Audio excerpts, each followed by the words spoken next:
Spoilers for JJK 268, but let's talk about plot convenience and timing and deus ex machina and coincidence as it relates to Nobara. And then we're going to talk about a bunch of other JJK questions as well. Alright, so to start us off today, we got this question about Nobara from Mordrew, but as you can see here, Mordrew sent me a long comment, so y'all can pause to read all of it if you'd like. But to quickly address the first 2 points, Mordrew is basically bringing up how Gege once again is drawing allusions and parallels to Buddhist concepts, specifically the sunyata and the middle way. And again, y'all pause to check this out, but I completely agree with you.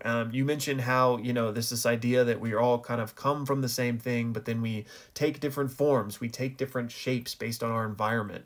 And yeah, I think that's exactly kind of the whole point that even Yuji explicitly brought up to Sukuna in this most recent chapter, right? That we are all born shouldering curses, but we're a product of our environment and our circumstance. And I had my grandpa, but Sukuna, you didn't have anybody. So now let me be the one to accompany you. So yeah, 100% with you. It seems to be one of the main things that Gege is trying to shine a light on in this manga. So now let's talk about the Nobara stuff. And as Mordrew says here, she could have hit that finger with resonance at any point prior to this, during Gojo's fight, Yuta's fight, etc., right? But she didn't. And Yuji apparently didn't know she was alive, so they didn't plan for this timing. So rejecting bad writing or deus ex machina explanations, do you think the timing was just luck? Or was Nobara saving out to hold Megumi, or how else would you explain her timing?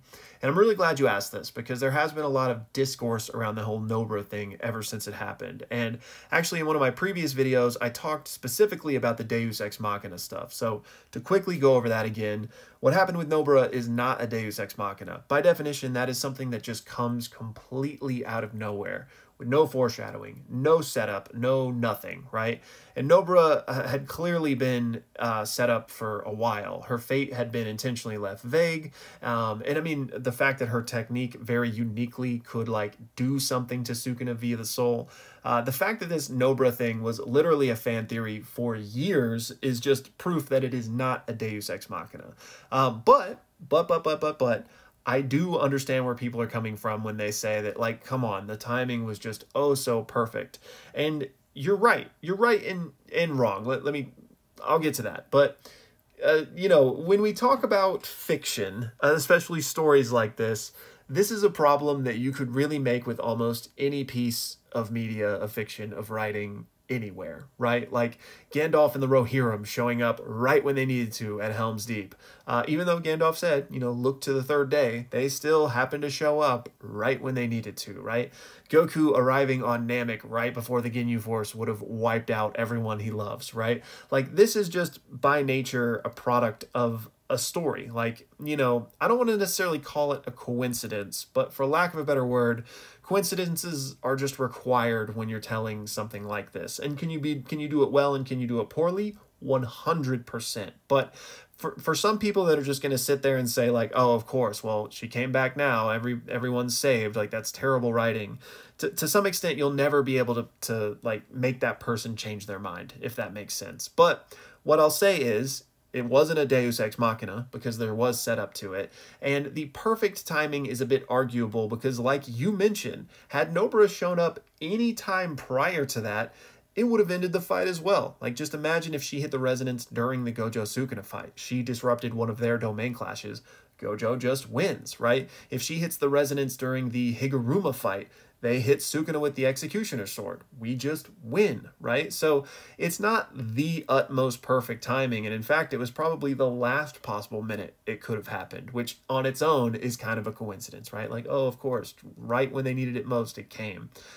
So yeah, I don't think it's bad writing. I think that these types of moments are just kind of inevitable when, dealing with this type of media. But I also think Gege did the requisite pre-work to make it not a deus ex machina. So yeah, I didn't have an issue with it. I was hype. I thought it was really cool to bring back the original trio all having an hand in the end of Sukuna. So I liked it. I do think it was luck. I think that was a huge part of it. But yeah, again, had it happened earlier, it would have been even better for Team Good Guys. And then on this subject, young said, what did Nobara's resonance do to Sukuna? I thought resonance just did damage to the soul.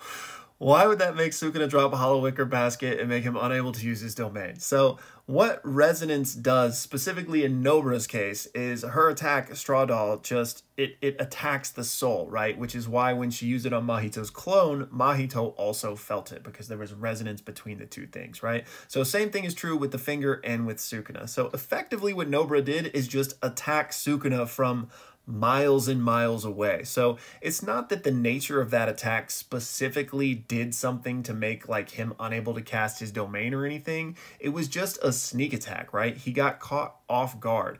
It's just like he got kicked in the teeth completely out of nowhere. And because of that, it set him off tilt, right? Like he was just like, didn't expect it. Next up, we've got this generous donation from Wukong, who also happens to be a YouTube member. Now I understand why they made a video game about you, bro, because you are an absolute legend. Thank you so much. But as you can see, this is a bit of a longer one, so y'all pause to read it. But what Wukong is talking about here is this question of, are you the strongest because you're Gojo, or are you Gojo because you're the strongest? And he says his personal biggest letdown of the story is the fact that he reads it as Gege saying that Gojo was only strong because of his abilities. Like, he wasn't strong because he was Gojo. He was Gojo because he was strong, right? Saying that it feels like Gege just, you know, did all this stuff to build it up, and then it was this depressing kind of answer to the question. And I honestly just completely disagree, because you mentioned here that when Yuta took his body and pilots it, he not only survives, but seemingly does more to Sukuna than Gojo did. And that is just not how I read that at all. And in fact, after the chapter with Yuta Gojo, I even said that I feel like this is a large answer to this very question, that in fact Gojo is the strongest because he's Gojo. Like, he was the spark, the difference there. It wasn't just his abilities, it was because of who he was. Because really the whole Sukuna Gauntlet would not exist without Gojo. Like, the cast didn't stand a chance had not Gojo completely worn Sukuna down, gotten rid of his domain expansion, you know, completely battered through the 10 Shadows and Maharaga. Yuta Gojo did some good work. He was able to cancel out that one domain expansion, but that's effectively all he did. And that entire chapter, I felt like, was shining a spotlight on the fact that Yuta was not Gojo. He was awkwardly handling the abilities, and even says like, oh my god, like, Gojo, this is what you were doing? Like, you're crazy. So I felt like that chapter with Yuta was specifically showing us that Gojo is the strongest because he was Gojo. And this isn't to knock your interpretation, but I just completely saw it the other way. So if that is the only reason you're sad about that, then I would invite you to maybe revisit those things and try to look at it through this lens. Again, not saying my interpretation is right or anything like that, but I did just walk away with the other meaning from it. And could we get more from Gojo in these final 3 chapters? And I don't mean a comeback necessarily, I just mean more insight into his characterization. Perhaps. So maybe we'll get even more on this, but we'll have to see. And my guy, just again, thank you so much for the kind words and the support. Next up, we're on a roll because we got this one from Rick Lee, who is also a YouTube member. Thank you so much, man. But he says that that final line from 268 where somebody says, Yuta, you son of a bitch, sounds a little too vulgar to be Maki, because my best guess is that it was Maki. And would she really refer to Yuta's mom like that? And I would say no, that, you know, obviously that is referring to the person's mother, but I would say, like, colloquially, that phrasing is really just used to insult the person and not their mother. So I think that if it is Maki, that's what she's talking about.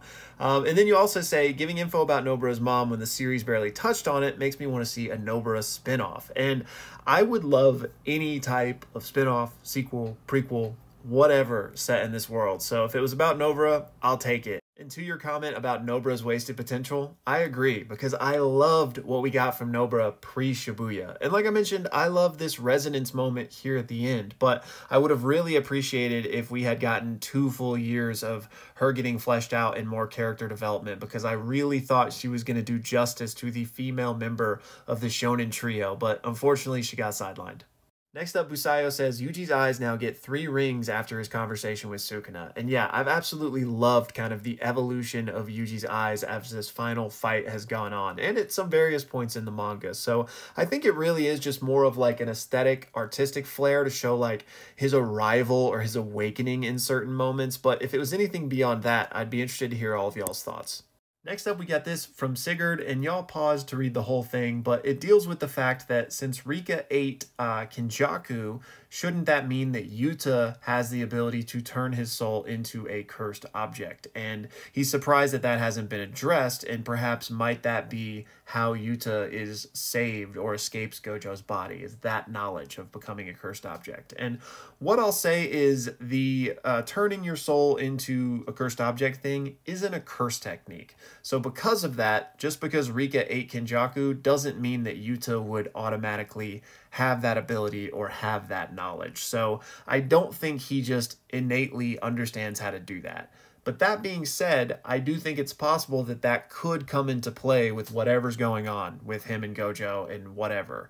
I do think that knowledge could theoretically come from Yuji, who was present in the body when Sukuna created a cursed object with his pinky, or maybe Megumi might just, happen to know something about it. So I do think that avenue exists. It just wouldn't come from Rika having eaten kenjaku. Next up, we got a couple more questions about Yuta, starting with this one from Branwyn, who talks about the whole cursed corpse theory that we talked about in my previous video, saying, what if the three are Gojo, Yuta, and Rika? And that's certainly interesting. I just don't know if Rika would be a valid candidate, just because, Rika is dead and passed away, and the Rika vengeful cursed spirit as we know it isn't really the true Rika, because remember, she kind of moved on at the end of JJK 0, and what Rika is now is more so just like a shell or a husk, a gift that was left behind. Now, not saying it's impossible, but I think if this were to happen, the third would be somebody else, like maybe Higuruma or, I don't know, Kashimo, not really. But then the next one down here is, I don't know how to pronounce this, but they say that I think this is an opportunity for Yuta to die and find an ending with Rika in the afterlife. And that would certainly be interesting. He did make that promise to her. So, I don't want Yuta to die, but if that was the avenue it was taking, it would be kind of poetic to get like maybe some resolution with them reuniting in the afterlife or something like that. Next up, Darius wants to know, how many Black Flash did Yuji hit Sukuna with? And great question, because there were a lot. Okay, so after Yuji's onslaught of Black Flashes, the narrator tells us in chapter 258 that he had hit 7. So 7, 8, and then 9 was this final one. Next up, we've got a bit of a long one from Simple here, so y'all can pause to read it, but thank you for the kind words. And he essentially just wants to know what my favorite part of the Sukuna Gauntlet was, and then he lists some of his. And I gotta say, just the whole Gojo Sukuna fight was absolutely generational. So, that was my favorite part of all of it. But if I had to pick a singular chapter outside of that, it would have to be Todo's arrival, because Todo is just my boy. Next up, I was asked by King to take a look at this tweet, and it says, the eye has been sacrificed, what will happen next? And there seems to be an overlay of that cover image from volume 26 onto this page from chapter 268. And from what I can tell, I'm not really seeing too much that makes me think this is a lining up thing that was intentional. So I'm not too sure what to make of this. I've long spouted with the Gojo theories, and we have a couple chapters left, so we'll see, but I'm not entirely sure what to make about this specific panel in relation to that. So let me know if y'all see something here that I don't, and King, fill me in more if you've got more of a theory behind this. Next up, Colby says, can you explain what happened to Urum in 268? And yeah, it seems as if Urum just offed themselves, blasted themselves into shards of ice, which I guess they're just capable of because of their curse technique, because they really had nothing to live for once Sukuna was defeated. So truly a ride or die. And if it was anything beyond that, then I'm not sure what that was supposed to mean, but I took it as just a peace, I'm out. And then finally for this video, Julia asks, which domain effect is stronger, Gojo's or Mahito's? And both of these are extremely bad news, right? If we're going to assume that you get fully affected by either, then it's lights out either way, right? Because Gojo is going to turn your brain into a vegetable, and Mahito is going to literally turn you into a vegetable, right? So both are awful. If you made me pick though, I'd go with Gojo's, because he needs just a moment to affect you. Like we saw with Mahito, he was able to, with a brief moment, be able to do something to Todo's hand. He would need more of a longer full exposure to really get you. Gojo doesn't need much at all, so I'm going to lean him. That's going to be it for this one, y'all. Thank you guys so much for the support. And no JJK chapter this week. We're on break, but we will be having our free run watch party on Wednesday night instead, so come join us for that.